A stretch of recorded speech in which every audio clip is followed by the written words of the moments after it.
Welcome back to my YouTube channel. ಇವತ್ತು ವಕ್ಫ್ ವಿಧೇಯಕ ಅಂಗೀಕಾರ ಮಸೂದೆ ಬಗ್ಗೆ ಮಾತಾಡ್ತಾ ಇದ್ದೀವಿ. ಏನಿದು ವಕ್ಫ್ ಅಂತ ತುಂಬ ದಿನದಿಂದ ಕೇಳಿರ್ಬೋದು. UPA ಅವಧಿಯಲ್ಲಿ ಸಂಸತ್ತಲ್ಲಿ ವಕ್ಫ್ ಆಸ್ತಿ ಬಗ್ಗೆ 2024 ಒಂದು ಮಂಡನೆ ಮಾಡಿದರು. ಅದರ ಬಗ್ಗೆ ಇವಾಗ ಅದು ತಿದ್ದುಪಡಿ ಆಗಿದೆ. ವಕ್ಫ್ ತಿದ್ದುಪಡಿ ಮಸೂದೆ 2024 ಅಂತ ಹೆಸರಲ್ಲಿ. ಅದರಲ್ಲಿ ಹೊಸ ಮಸೂದೆಯಲ್ಲಿ DCಗೆ ಅಧಿಕಾರ, ಅಪೀಲಿಗೆ ಅವಕಾಶ ಅಂತ ಕೊಟ್ಟಿದ್ದಾರೆ. ಮೊದಲಿಗೆ ವಕ್ಫ್ ಅಂದರೆ ಏನು ಅಂತ ಒಂದು ಕ್ವಶನ್ ಬರುತ್ತೆ. ಅಂದರೆ ಸೇನೆ, ರೈಲ್ವೆಗಿಂತ ಹೆಚ್ಚು ಭೂಮಿ ಇರುವ ಬೋರ್ಡ್ ಇದು ಅಂತಾರಲ್ಲ, ಅಂದರೆ ಎಷ್ಟು ಆಸ್ತಿ ಇರ್ಬೋದು ಇವ್ರ ಹತ್ರ. ವಕ್ಫ್ ಆಸ್ತಿ ಅಂದರೆ ಯಾರಿಗೆ ಸೇರಿದ್ದು, ಅದು ಯಾರ್ಯಾರಿಗೆ ಸೇರಬೇಕು ಅನ್ನೋ ಕ್ವಶನ್ ಬಂದೇ ಬರುತ್ತೆ. ದೇಶದಲ್ಲೇ 3ನೇ ಅತಿ ಹೆಚ್ಚು ಭೂಮಿ ವಕ್ಫ್ನದ್ದೇ. ಅಂದರೆ 33 ಲಕ್ಷ ಎಕರೆ ರೈಲ್ವೆ ಹೊಂದಿದ್ರೆ, 17 ಲಕ್ಷ ಎಕರೆ ರಕ್ಷಣಾ ಸಚಿವಾಲಯ ಹೊಂದಿದ್ರೆ, 9.4 ಲಕ್ಷ ಎಕರೆ ವಕ್ಫ್ ಮಂಡಳಿ ಒಟ್ಟು ಭೂಮಿ ಹೊಂದಿದೆ. ಸರಿ, ಇದು ಎಲ್ಲಿಂದ ಶುರುವಾಯಿತು ಅಂತ ಒಂದು ಕ್ವಶನ್ ಬರುತ್ತೆ. ವಕ್ಫ್ ಅಂದರೆ ಏನು, ವಕ್ಫ್ ಎಲ್ಲಿಂದ ಶುರುವಾಯಿತು ಅಂತ ಇದು ಕ್ವಶನ್ ಅಲ್ವಾ. ವಕೂಫ ಎಂಬ ಅರೇಬಿಕ್ ಪದದಿಂದ ಹುಟ್ಟಿರುವುದು ವಕ್ಫ್. ಅಂದರೆ ಇದರ ಅರ್ಥ ಅಂದರೆ ಒಂದೆಡೆ ನಿಲ್ಲಿಸುವುದು ಅಥವಾ ಶರಣಾಗುವುದು ಅಂತ. ಅಂದರೆ ಸಾರ್ವಜನಿಕ ಕಲ್ಯಾಣಕ್ಕಾಗಿ ದೇಣಿಗೆ ಕೊಡ್ತಾರಲ್ಲ ನೋಡಿ, ಅದನ್ನು ಸಂರಕ್ಷಣೆ ಇಟ್ಕೊಳ್ಳೋದು. 27 ದೇಶಗಳಲ್ಲಿ ವಕ್ಫ್ ಆಸ್ತಿಗಳ ಮೇಲೆ ಕೆಲವು ಮಾಡುವಂಥ ಸಂಸ್ಥೆ ಇದೆ. ಅದು ಪ್ರಾಪರ್ಟಿ ಇನ್ವೆಸ್ಟ್ಮೆಂಟ್ ಫಂಡ್ ಅಂತ ಅಲ್ಲಿ ಕರ್ಕೊಳ್ತಾ ಇದ್ರು.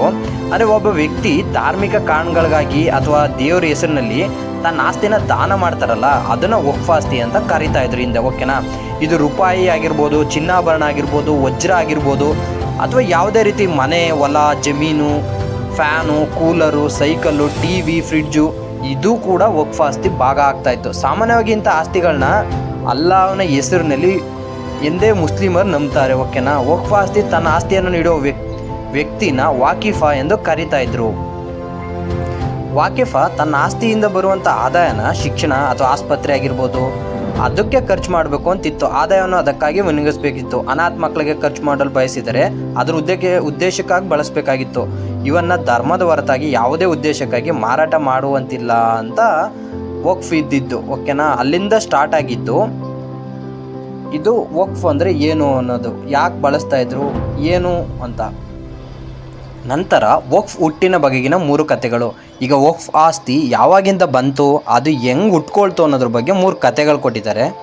ಒಂದನೇದು, ಒಮ್ಮೆ ಖಲೀಫ್ ಉಮರ್ ಖೈಬರ್ನಲ್ಲಿ ಭೂಮಿಯನ್ನು ಸ್ವಾಧೀನಪಡಿಸಿಕೊಂಡನು. ಇದನ್ನು ಒಳ್ಳೆಯ ಉದ್ದೇಶಕ್ಕಾಗಿ ಬಳಸುವುದು ಹೇಗೆ ಎಂದು ಪ್ರವಾದಿ ಮಹಮ್ಮದರನ್ನು ಕೇಳಿದಂತೆ.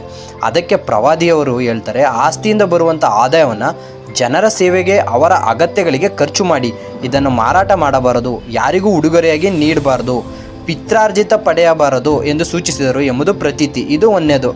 ಇನ್ನೊಂದು ಕತೆ ಏನು ಅಂದರೆ, ಎರಡನೇದು, ಇನ್ನೊಂದು ಘಟನೆಯು ಪ್ರವಾದಿ ಮಹಮ್ಮದರ ಕಾಲಕ್ಕೆ ತಳುಕು ಹಾಕಿಕೊಂಡಿದೆ. ಅದೇನು ಅಂದರೆ 600 ಖರ್ಜೂರದ ಮರಗಳ ತೋಟವನ್ನು ವಕ್ಫ್ ಮಾಡಿ ಮತ್ತು ಅದರಿಂದ ಬರುವಂತಹ ಆದಾಯನ ಮದೀನದ ಬಡ ಜನರು ಯಾರು ಇರ್ತಾರೆ ಅವ್ರಿಗೆ ಸಹಾಯ ಮಾಡಲು ಬಳಸಲಾಯಿತಂತೆ. ಇದು ಎರಡನೇದು ಸ್ಟೋರಿ, ವಕ್ಫ್ ಆಸ್ತಿ ಕೊಟ್ಟಿದ್ದು ಹೆಂಗೆ ಅಂತ. ಮೂರನೇದು, ವಕ್ಫ್ ಆಸ್ತಿ ಹೆಂಗೆ ಉಟ್ಕೊಳ್ತು ಅಂದರೆ, ಈಜಿಪ್ಟ್ನಲ್ಲಿ ರಾಜಧಾನಿ ಕೈರೋದಲ್ಲಿ ಅತ್ಯಂತ ಹಳೆಯ ಆಲ್ ಅಜಾರ್ ವಿಶ್ವವಿದ್ಯಾನಿಲಯ ಇದೆ. ಇದು ಅರೇಬಿಕ್ ಸಂಸ್ಕೃತಿ ಮತ್ತು ಅರೇಬಿಕ್ ಅಧ್ಯಯನಕ್ಕೆ ಹೆಸರುವಾಸಿಯಾಗಿದೆ. 10ನೇ ಶತಮಾನದಲ್ಲಿ ನಿರ್ಮಿಸಲಾದಂಥ ಈ ವಿವಿ ಚರಿತ್ರೆಯಲ್ಲಿ ಕಂಡುಬರುವ ಗಮನಾರ್ಹ ವಕ್ಫ್ ಆಸ್ತಿ ಅನ್ನೋದಕ್ಕೆ ಪ್ರೂಫ್ ಇದೆ ಅಂತೆ. ಸೊ ವಕ್ಫ್ ಆಸ್ತಿ ಹಿಂಗೆ ಉಟ್ಕೊಳ್ತು. 3 ಕತೆ, ವಕ್ಫ್ ಆಸ್ತಿ ಹೆಂಗೆ ಕೊಡ್ತಾ ಇದ್ದಾರೆ, ಯಾಕೆ ಆಸ್ತಿಗೆ ಒಳಪಡ್ತಾ ಇತ್ತು ಅನ್ನೋದಕ್ಕೆ 3 ಕತೆಗಳಿದೆ. ಓಕೆನಾ. ನೆಕ್ಸ್ಟ್, ವಕ್ಫ್ ಸಂಸ್ಕೃತಿ ಭಾರತಕ್ಕೆ ಬಂದಿದ್ದೇಗೆ ಅಂತ ಒಂದು ಕ್ವಶನ್ ಬರುತ್ತೆ ಎಲ್ಲರಿಗೂ ಅಲ್ವಾ. ಇಸ್ಲಾಂ ಆಗಮನದೊಂದಿಗೆ ಭಾರತಕ್ಕೆ ವಕ್ಫ್ ಕಾಲಿಟ್ಟಿತು. ಅಂದರೆ ಅದ್ಯಾಗೋ ವಕ್ಫನ್ನು ಔಪಚಾರಿಕವಾಗಿ ಜಾರಿಗೆ ತಂದ ಮೊದಲ ಆಡಳಿತಗಾರ ಯಾರು ಎಂಬುದು ಇತಿಹಾಸದಲ್ಲಿ ಅಷ್ಟೊಂದು ಸ್ಪಷ್ಟವಿಲ್ವಂತೆ. ನಿಜ ಅಲ್ವಾ. ಯಾರು ಅಂತ ಗೊತ್ತಾಗಿಲ್ಲ ಇನ್ನು ಫಸ್ಟ್ ತಂದಿದ್ದು. ಆದರೆ ಹೆಚ್ಚಿನ ಇತಿಹಾಸ ತಜ್ಞರು ಮಹಮ್ಮದ್ ಗೋರಿಯಿಂದ ವಕ್ಫ್ ಆರಂಭವಾಯಿತು ಎಂದು ಉಲ್ಲೇಖಿಸಲಾಗಿದೆ.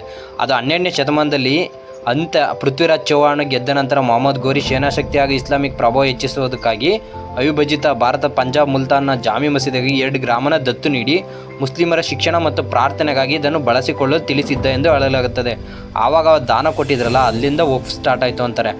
ಸೊ 1191-92ರಲ್ಲಿ ತರೈನ್ ಯುದ್ಧ ಆಗುತ್ತಲ್ಲ, ಆವಾಗ ಮಹಮ್ಮದ್ ಗೋರಿ ಮತ್ತು ಪೃಥ್ವಿರಾಜ್ ಚೌಹಾಣ್ ಯುದ್ಧ ನಡೆದಾಗ ಇದು ದತ್ತು ಸಿಕ್ಕಿರ್ಬೋದು ಅಂತ ಹೇಳ್ತಾ ಇರೋದು.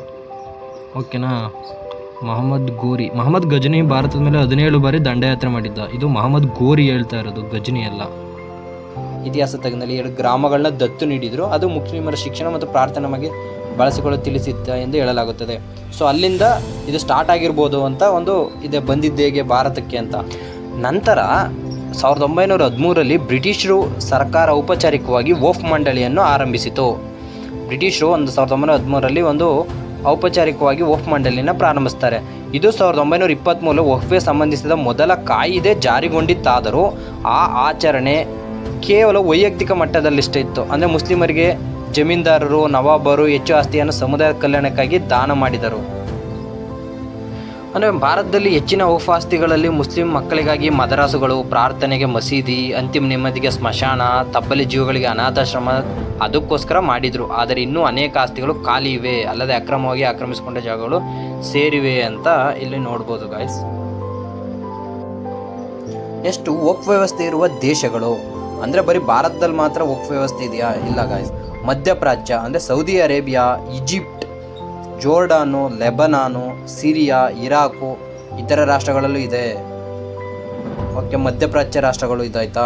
ನೆಕ್ಸ್ಟು ಏಷ್ಯಾದಲ್ಲಿ ಎಲ್ಲೆಲ್ಲಿದೆ ಅಂದರೆ ಪಾಕಿಸ್ತಾನ, ಭಾರತದಲ್ಲಿ ಎಲ್ಲ ರಾಜ್ಯಗಳು ಹಾಗೂ ಕೇಂದ್ರಾಡಳಿತ ಪ್ರದೇಶಗಳು ಒಟ್ಟು 30 ವಕ್ಫ್ ಬೋರ್ಡ್ಗಳಿದೆ.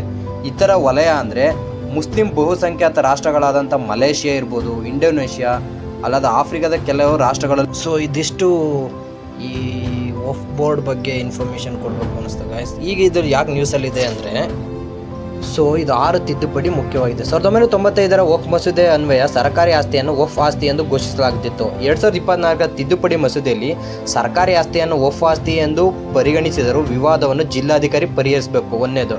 2ನೇದು, ಹೊಸ ಮಸೂದೆಯಲ್ಲಿ ಜಿಲ್ಲಾಧಿಕಾರಿ ಸಮ್ಮುಖದಲ್ಲಿ ಕಂದಾಯ ಕಾನೂನಡಿ ವಕ್ಫ್ ಆಸ್ತಿಯನ್ನು ಗುರುತಿಸಿ ಸರ್ವೆ ಪೂರ್ಣಗೊಳಿಸುವುದನ್ನು ಕಡ್ಡಾಯಗೊಳಿಸಲಾಗಿದೆ. 3ನೇದು ಏನಂದರೆ 1995ರ ಕಾಯ್ದೆ ಅನ್ವಯ ಕೇಂದ್ರ ವಕ್ಫ್ ಮಂಡಳಿಯಲ್ಲಿ ಮುಸ್ಲಿಮರು ಮಾತ್ರ ಇರಬೇಕೆಂದಿತ್ತು. ಆದರೆ 2024ರ ತಿದ್ದುಪಡಿ ಮಸೂದೆಯಲ್ಲಿ ಇಬ್ಬರು ಮುಸ್ಲಿಮೇತರರು ಮತ್ತು ಇಬ್ಬರು ಮುಸ್ಲಿಂ ಮಹಿಳೆಯರು ಇರಬೇಕು ಎಂದು ಬದಲಿಸಲಾಗಿದೆ. ಆಮೇಲೆ ಈ ಹಿಂದೆ ವಕ್ಫ್ ನ್ಯಾಯಮಂಡಳಿ ತೀರ್ಮಾನವೇ ಅಂತಿಮ ಎಂದಿತ್ತು. ಆದರೆ ಪರಿಷ್ಕೃತ ಕಾಯ್ದೆಯಲ್ಲಿ ಆದೇಶದ ಮೇಲೆ 90 ದಿನಗಳ ಒಳಗಾಗಿ ಹೈಕೋರ್ಟ್ನಲ್ಲಿ ಅರ್ಜಿ ಸಲ್ಲಿಸಲು ಅವಕಾಶ ಕಲ್ಪಿಸಲಾಗಿದೆ. ವಕ್ಫ್ ನ್ಯಾಯಮಂಡಳಿಯಲ್ಲಿ ಈ ಹಿಂದೆ ಒಬ್ಬರು ನ್ಯಾಯಾಧೀಶರು ಮತ್ತು ಮುಸ್ಲಿಂ ಕಾನೂನು ತಜ್ಞರು ಇರಬೇಕಿತ್ತು. ಈಗ ತಜ್ಞರ ಬದಲು ಜಿಲ್ಲಾ ನ್ಯಾಯಾಧೀಶರು, ಅಲ್ಪಸಂಖ್ಯಾತರ ಸಚಿವಾಲಯದ ಜಂಟಿ ಕಾರ್ಯದರ್ಶಿ ಇರಬೇಕು ಎಂದೆನ್ನಲಾಗಿದೆ. ಈ ಮಸೂದೆಯನ್ನು ಏಕೀಕೃತ ವಕ್ಫ್ ನಿರ್ವಹಣಾ ಸಬಲೀಕರಣ, ದಕ್ಷತೆ ಮತ್ತು ಅಭಿವೃದ್ಧಿ ಮಸೂದೆ ಎಂದು ಮರುನಾಮಕರಣ ಮಾಡಲಾಗಿದೆ. ವಕ್ಫ್ ಆಸ್ತಿಗಳ ಆಡಳಿತ ಸುಧಾರಿಸಲು, ತಂತ್ರಜ್ಞಾನ ಮತ್ತು ನಿರ್ವಹಣೆ ಪರಿಚಯಿಸಲು ಅವಕಾಶ ಕಲ್ಪಿಸಲಾಗಿದೆ. ಸೊ ಗಾಯ್ಸ್, ಇದು ಇಷ್ಟು ದಿನ ನ್ಯೂಸಲ್ಲಿದ್ದಂಥದ್ದು. ಇದ್ರ ಬಗ್ಗೆ ಸ್ವಲ್ಪ ಐಡಿಯಾ ತಿಳ್ಕೊಬೇಕು ಅಂತ ನನಗೂ ಆಸಕ್ತಿ ಇತ್ತು. ಅದಕ್ಕೆ ಪೇಪರ್ ಕಟ್ಟಿಂಗ್ಸ್ ಎಲ್ಲ ಕಲೆಕ್ಟ್ ಮಾಡಿ ಇದ್ರ ಬಗ್ಗೆ ವಿಡಿಯೋ ಮಾಡಿದ್ದೀನಿ. ಈ ಇನ್ಫಾರ್ಮೇಷನ್ ನಿಮಗೆ ಯೂಸ್ಫುಲ್ ಆಗಿರುತ್ತೆ ಅಂದ್ಕೊಳ್ತೀನಿ. ವಕ್ಫ್ ಬಗ್ಗೆ ಸ್ವಲ್ಪ ಐಡಿಯಾ ಬಂದಿರುತ್ತೆ ಅಂದ್ಕೊಳ್ತೀನಿ. ಸೊ ಈ ವಿಡಿಯೋ ಯೂಸ್ಫುಲ್ ಆಗಿದ್ದರೆ ನಿಮಗೆ ಕಾಂಪಿಟೇಟಿವ್ ಎಕ್ಸಾಮ್ಗೆಲ್ಲ ಯೂಸ್ ಆಗ್ಬೋದು. ನಾನು ಅದಕ್ಕೆ ಮಾಡಿಕೊಂಡೆ. ಸೊ ಈ ವಿಡಿಯೋ ಇಷ್ಟವಾಗಿದ್ರೆ ಲೈಕ್ ಮಾಡಿ, ಶೇರ್ ಮಾಡಿ, ಸಬ್ಸ್ಕ್ರೈಬ್ ಮಾಡ್ಕೊಳ್ಳಿ. Thank you so much.